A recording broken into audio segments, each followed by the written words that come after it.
नमस्कार, मैं हूं आपके साथ आस्था कौशिक। दुनिया भर में एयरलाइंस के सर्वर में दिक्कत आ गई है। कई कंपनीज के विमान उड़ान नहीं भर पा रहे हैं। भारत समेत विश्व में विमान सेवा प्रभावित हुई है और सर्वर समस्या की वजह से विमान सेवा प्रभावित हुई है। तो ये बड़ी खबर, भारत समेत पूरी दुनिया में इस वक्त सर्वर डाउन है। सर्वर समस्या से विमान सेवा प्रभावित हुई है। पूरी दुनिया के सर्वर में दिक्कत है। एयरलाइन सर्वर में कोई प्रॉब्लम आ गई है जिसके चलते फ्लाइट्स टेक ऑफ नहीं कर पा रही है। भारत समेत पूरे विश्व में जो फ्लाइट सेवा है, एयरलाइन सेवा है, वो प्रभावित हुई है। भारत समेत पूरे विश्व में विमान सेवा प्रभावित हुई है। शंकर आनंद से इस पर अपडेट लेते हैं। शंकर, ताजा अपडेट क्या है इस मामले में, और सबसे अहम बात यह कि सर्वर में अचानक क्या दिक्कत आ गई?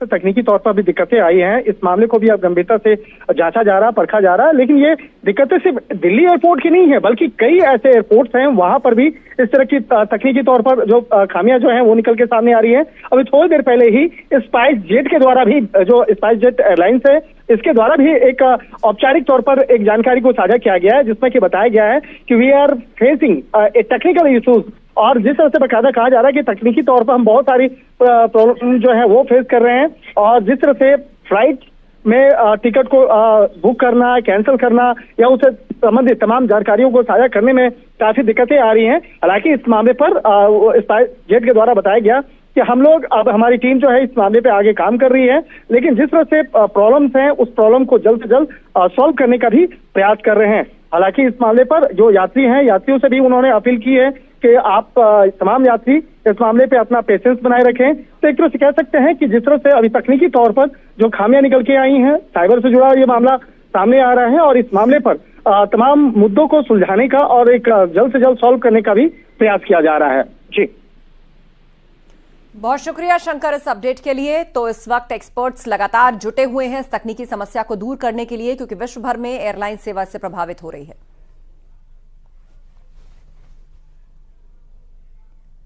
अगली खबर का रुख करते हैं। बरेली में पान मसाला कारोबारी पर 2 करोड़ की जीएसटी चोरी का आरोप लगा है, जिसके बाद जीएसटी ने रेड की है और मौके पर टीम ने 70 लाख रुपए भी जमा करवाए हैं।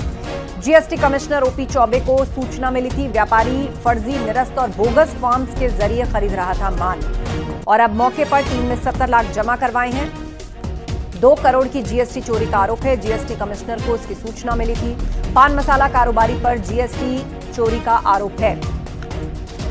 तो बरेली से खबर, जीएसटी की रेड से हड़कंप मचा है। एक पान मसाला कारोबारी पर जीएसटी चोरी करने का आरोप है। 2 करोड़ की जीएसटी चोरी का आरोप है एक पान मसाला कारोबारी पर, जिसके बाद मौके पर टीम ने 70 लाख रुपए जमा करवाए हैं। जीएसटी कमिश्नर को सूचना मिली और उसके बाद ये कार्रवाई हुई है। चितरंजन सिंह से इस पर अपडेट लेते हैं। जी चितरंजन, क्या मामला है पूरा? किस तरह जीएसटी को छुपाया गया, चोरी किया गया?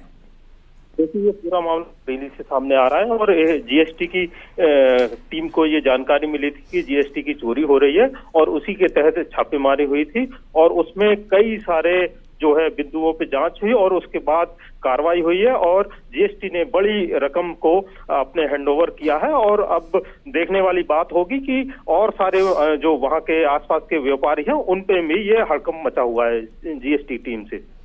बिल्कुल, और कहा जा रहा है कि 70 लाख रुपए टीम ने मौके पर जमा भी करवाए हैं। क्या कुछ और व्यापारी भी हैं जहां पर जीएसटी की रेड पड़ी है? देखिए, ये बता दूं कि आसपास के जो व्यापारी हैं, जो ये जहां पर जीएसटी टीम पहुंची हुई थी, वहां पर कई सारे बड़े व्यापारी हैं। तो वहां पर 100 करोड़ रुपए का ये टर्नओवर हो रहा था, तो जीएसटी टीम ने 70 लाख रुपए की इस पे पेनल्टी डाली है और वो जब्त भी किया है। 70 लाख की जो कार्रवाई हुई है, इससे व्यापारियों में हड़कंप मचा हुआ है। जानकारी के लिए बहुत शुक्रिया, आप नजर बनाए रखिए। तो एक पान मसाला कारोबारी पे 2 करोड़ जीएसटी का आरोप है, जिसके बाद टीम की रेड पड़ी है और कमिश्नर को इसकी सूचना मिली थी, जिसके बाद ये कार्रवाई हुई है।